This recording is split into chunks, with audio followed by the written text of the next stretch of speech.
The house was never quiet. Our home had a constant hum, the murmur of my siblings, the creaking of old wooden floors, and the distant hum of the street outside. It was a chaotic sanctuary, warm in its familiarity. But on one particular Saturday evening, everything changed. I woke to the sound of soft whispers. The room opposite mine, shared by my two sisters, seemed alive with their hushed conversations. That wasn't strange in itself, except that the house should have been nearly empty. My brothers were out playing, my parents were both at work. The rest of the house sat in an unsettling stillness, leaving only the soft, persistent voices from my sister's room. I stood before their door, which was locked, a habit my mum hated. I knocked once, twice. No response. But the whispers continued, sounding as though more than just my sisters were inside. My hand trembled as I twisted the handle, pushing the door with more force than I intended. It gave way, and I stumbled in, greeted by three figures, my sisters, and a girl with snow-white hair, her back turned to me. "You better not have broken our door," my sister hissed, her eyes glaring. She quickly shoved me out, slamming the door shut. I was left standing in the hallway, but the image of that third girl lingered in my mind. She hadn't turned around, not once. Later during dinner, I told my parents what I had seen. My sisters immediately denied it, claiming they were alone in the room. But I knew what I had seen. The tension at the table was thick, and my mum's eyes flickered with unease, though she said nothing. That night, we all watched TV together, as if trying to forget the strange encounter. But the night would not allow us peace. It was well past midnight when the first scream pierced the silence. My brother's voice, raw with terror, shook me from sleep. Heart pounding, I bolted from my bed, nearly colliding with my father in the dark hallway. He held a bat in his hands, his face pale and determined. My mother grabbed me tightly as we rushed toward my brother's room. Inside, my father found him trembling, wide-eyed, pointing at the doorway. "She was there," he sobbed. The girl, with the white hair. My blood ran cold as my father carried him out, and we'd all crowded into my parents' bed, too afraid to return to our rooms. That night, as the house fell into a restless slumber, I overheard my parents whispering. My mother asked, "Did you see her?" My father didn't answer right away, but his silence spoke louder than any words. The next day, as I helped my mum with the laundry, she asked me to describe the girl I'd seen in my sister's room. I could see fear flicker in her eyes as I spoke, and for the first time, I realized she was truly frightened. My sisters, once again questioned, vehemently denied ever seeing a third girl. Yet that night, the screams returned. But this time, it wasn't my brother, it was my mother. She woke the house with her cry, shaking and sobbing in my father's arms. I saw her, she gasped between sobs. She was at the foot of the bed, smiling. My siblings and I huddled together, too afraid to move, too scared to speak. The following weeks were a blur of sleepless nights. My father insisted we all sleep together in the living room, but no matter where we stayed, the girl's presence clung to the air. At night, whispers filled the corners of the house, and shadows danced just out of sight. It felt like the house itself had become her playground, and we were trapped inside with her. By the time we packed up and left, 3 months later, none of us spoke about what had happened. We didn't dare to. But as we drove away from that house, I couldn't shake the feeling that the pale-haired girl was watching us leave, smiling from one of the windows. Now, 30 years later, the memories of that house still haunt me. I can never forget the whispers, the screams, or that third girl who was always there but never turned to face me. I still wonder, who was she? What did she want? And why, after all this time, do I still hear her soft laughter late at night when I'm all alone?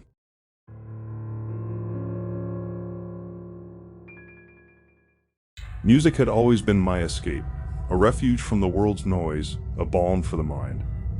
I was never without my Bluetooth device or headphones, the sound of a song forever tucked into my ears. It wasn't just entertainment, it was medicine. Therapy. Without it, I was stranded in silence, and silence was unbearable. I worked for a major media firm that specialized in animation for indie filmmakers. Recently, we were hired by a production house in South Africa, and I found myself spending 2 months there for post-production. The work was immersive, intense, and the music I carried with me was my constant companion through it all. On the flight back home, I realized my first mistake. My Bluetooth device and headphones, everything I relied on to stay sane, were buried deep in my checked baggage, far beyond reach. I sat in economy, staring at the screen in front of me, my fingers drumming nervously on the armrest. The anxiety clawed its way up my chest, and I must have looked strange because the elderly man seated beside me turned, his weathered face creasing with concern. "Are you okay?" His voice was calm, gentle. I forced a smile, explaining how I'd accidentally packed away my music, laughing awkwardly, trying to brush off the rising panic. The man nodded slowly, his gaze intense, as if he understood something I didn't. "I can help," he said, his accent thick, each word carefully chosen. I was about to refuse when, almost from nowhere, he pulled out a small wooden flute. It was simple, worn with age, yet something about it was unsettling. "I can play for you." "Just you?" he said, his eyes meeting mine. "No one else will hear." I almost laughed, thinking how ridiculous it was. There was no way he could play that thing in a crowded plane without disturbing everyone. But before I could protest, the flute was at his lips and he began to play. At first, I heard nothing, only the muted hum of the plane engines. But then, a sound crept in, soft and distant. It wasn't music, not in any way I'd ever experienced. It was an eerie, cringing tone, like the sound of air escaping from a dying breath.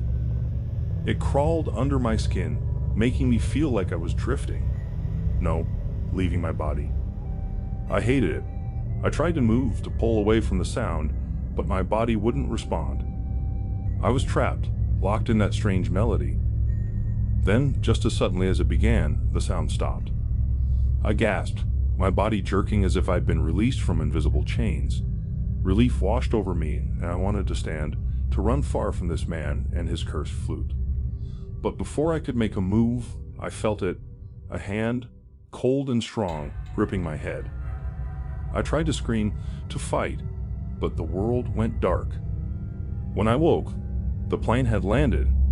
A flight attendant was hovering over me, smiling with concern, asking if I was all right. I nodded, disoriented, but I couldn't shake the unease coiling in my stomach.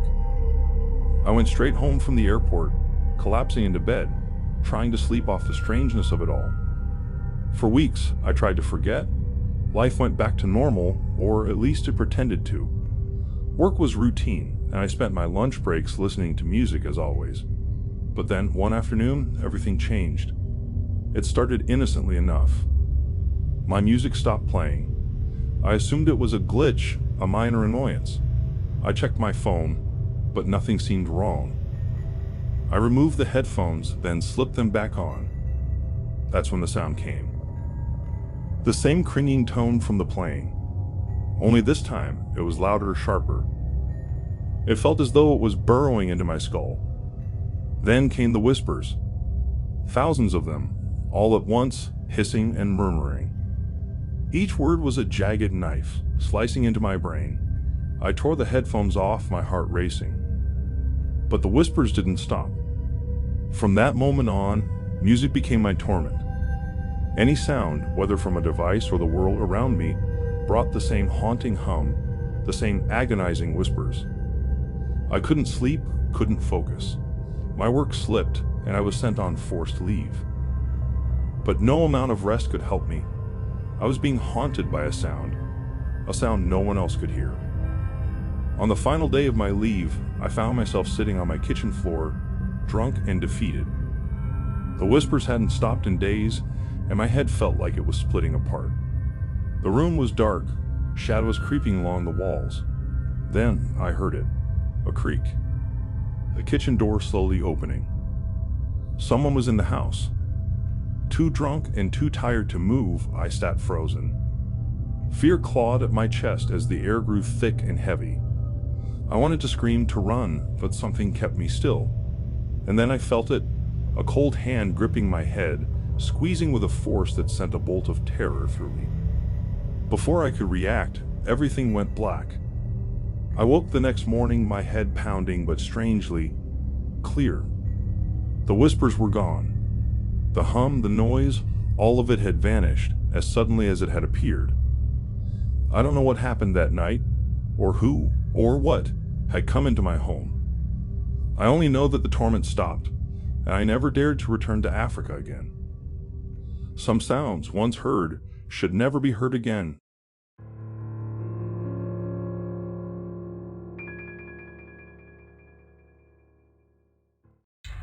It was a crumbling house at the edge of town, the kind that held its breath beneath layers of dust and memories.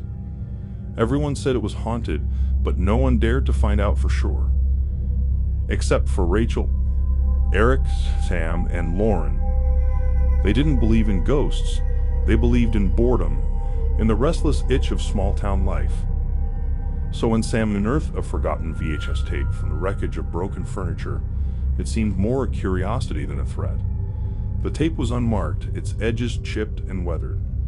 A VHS. Rachel laughed, brushing off cobwebs. How ancient is this thing? What could possibly be on it? Eric, ever the problem solver, smirked. My dad's got an old VCR in the basement. We'll plug it in and see. Might be a fun relic from the 80s. By nightfall, they gathered at Eric's house. The VCR wheezed to life, its mechanical innards grumbling as the tape slid in. The screen crackled, at first nothing more than static, but then the picture sharpened. What flickered into view wasn't some cheesy horror flick. It was something far worse. The camera revealed a dim room illuminated by the sickly glow of a single light bulb swaying overhead. At first, the image was still, almost too still, as though the room itself was holding its breath. Then came a sound, low, rhythmic, like breathing but off somehow, too deep, too heavy. From the darkness, a figure emerged, a woman, her face gaunt and lifeless, her hair falling in tangled clumps. She moved slowly, almost in slow motion, her mouth barely opening as if to speak, but no words came. Her eyes, black and endless, seemed to pierce through the screen, staring directly at them. Suddenly, the tape cut to black. The silence in the room thickened like fog. Lauren broke the stillness, her voice trembling. What was that? Eric fast-forwarded through the tape, but it was all the same. Flickers of the woman, sometimes closer, sometimes farther, but always there, her eyes following them, her mouth twitching with unspoken words. Okay, that was officially creepy, Rachel said, forcing a chuckle. Let's forget it, get some pizza or... Before she could finish, the TV crackled back to life. The same dim room appeared again, but now the woman was standing right in front of the camera. Her face was grotesque, her skin stretched thin, her eyes hollow. But something was different. Her lips were moving, shaping silent words, her mouth widening as if trying to scream. Then she turned her head slightly, her dead gaze drifting sideways. Sam gasped, backing away. The others turned to see what had caught his attention, and their stomachs lurched with dread. The woman was standing in the corner of Eric's living room. Her body was motionless, stiff as a corpse, but her head jerked violently, snapping from side to side, as though searching for something. Her mouth hung open, dark, dripping black saliva onto the floor. The hum from the tape now echoed through the room, louder and more menacing, a deep, throaty growl that vibrated in her bones. Rachel scrambled for the door, but it wouldn't budge. Eric yanked the VCR's plug from the wall, but it didn't matter.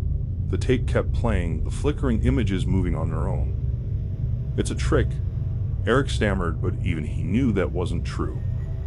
The woman's head snapped toward him, her neck twisting unnaturally, her eyes locking onto his. Her jaw unhinged, stretching impossibly wide, and the low hum turned into a piercing screech that rattled the walls. The lights exploded in a shower of glass, plunging them into darkness. They heard her, moving, breathing, clicking, as she prowled through the room. Eric's voice broke in a terrified whisper, "Stay together. Don't move." Then Rachel screamed. When the lights flickered back on, she was gone. "Rachel!" Lauren cried, her voice echoing in the suffocating silence. Sam and Eric searched the room frantically, but there was no trace of her. The only sound was the eerie hum of the tape, still playing, still alive. The TV flickered once more, and there she was, the woman on the screen, her twisted grin now impossibly wide. And behind her, barely visible, was Rachel, her face pressed against the glass, her hands clawing at the screen, eyes wide with terror. "She's in there," Eric whispered, his voice hollow, trembling. "The tape? It's a doorway." As if in response, the woman's bony fingers began to press against the glass, pushing through the screen as though it were nothing more than liquid. Her arms stretched out, followed by her head, her eyes wild with hunger, her mouth gaping like a void. Lauren screamed as the woman fully emerged from the television, her lank hair hanging like a shroud. Sam and Eric stood frozen, unable to move, their minds unraveling in the face of the impossible. Then the screen flickered one last time, showing the room they stood in now, but it was empty. The tape was already recording their final moments.